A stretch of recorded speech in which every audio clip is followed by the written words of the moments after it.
വസ്സലാമു അലാ അഷ്റഫിൽ റസൂലില്ലാഹ് വഅലാ ആലിഹി വസഹ്ബിഹി അജ്മഈൻ. ഏറെ ബഹുമാനപ്പെട്ട ഉമ്മമാരെ, സഹോദരങ്ങളെ, എന്നെ കേൾക്കുന്ന എല്ലാവർക്കും അസ്സലാമു അലൈക്കും വറഹ്മത്തുള്ളാഹി തആല വബറകാതുഹു. അല്ലാഹുവിന്റെ റസൂൽ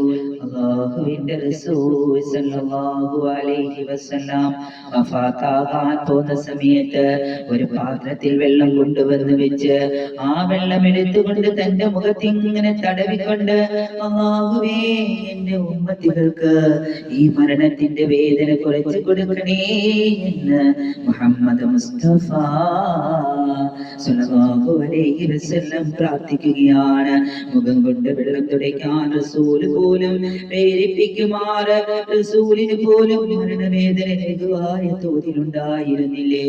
ഫാത്തിമ ബിബി റളിയല്ലാഹു അൻഹാ, എന്റെ പിതാവിന്റെ വേദനയോ, എന്റെ പിതാവിന്റെ വേദനയോ, എന്റെ പിതാവിന്റെ വേദനയോ എന്ന് പറഞ്ഞുകൊണ്ട് ലോകം സൃഷ്ടിക്കപ്പെടാൻ കാരണബോധരായ അല്ലാഹുവിന്റെ റസൂലിന്റെ അടുക്കൽ ഇരുന്നു കൊണ്ട് ഫാത്തിമ ബിബി കരഞ്ഞപ്പോൾ അല്ലാഹുവിന്റെ റസൂൽ മകളെ ആശ്വസിപ്പിച്ചുകൊണ്ട് പറഞ്ഞു അത്രേ, മോളെ ഫാത്തിമ, മോളെ ഫാത്തിമ, നിന്റെ ഉപ്പാക്ക് ഈ ഒരു വേദനയേ ഉള്ളൂ, നാളെ വേദനയില്ല മോളെ, ഒടുക്കത്തെ വേദനയാണ് നിന്റെ പിതാവിന്റെ വേദന.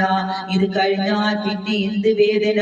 പിന്നെ നിന്റെ പിതാവിന് വേദനയില്ല മോളെ എന്ന് കേട്ടപ്പോഴാണ് സ്വർഗശ്രീയുടെ നായികയായ സയ്യിദത്തിനാ ഫാത്തിമത്തു സഹ്റബത്തുൽ റളിയല്ലാഹു അൻഹാ ആശ്വാസം കൊണ്ടതെന്ന് ചരിത്രത്തിൽ രേഖപ്പെടുത്തിയിരിക്കുന്നു.